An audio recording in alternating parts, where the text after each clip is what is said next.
Hey everyone, today we're working with a fun new miniature from Daka Store's Crimson Wings campaign. It's the Flamingo Mascot. Let's get it assembled and ready for painting. Here's the miniature fresh off the 3D printer, ready for assembly. I'm using a super glue gel for a strong and precise bond. Always remember, less is more when it comes to super glue. A small dab on each connection point is all you need.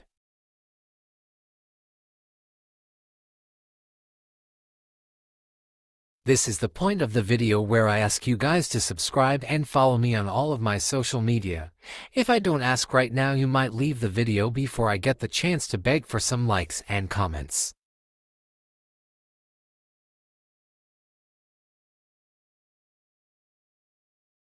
Once all the parts are glued in place, give it a few minutes to fully set. And just like that, our Flamingo Mascot is assembled.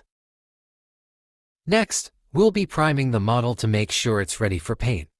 I like to start with a black primer for good shadow coverage. Make sure to get into all the nooks and crannies for a solid base coat. This gives depth to the model later on.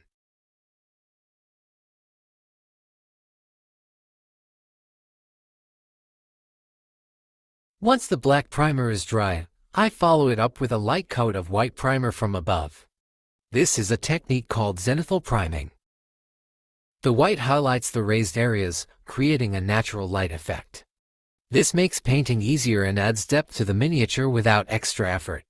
And there you have it. Our Flamingo Mascot is assembled and primed, ready for the painting stage. I can't wait to dive into the details and bring this model to life. Stay tuned for the next video where we start painting.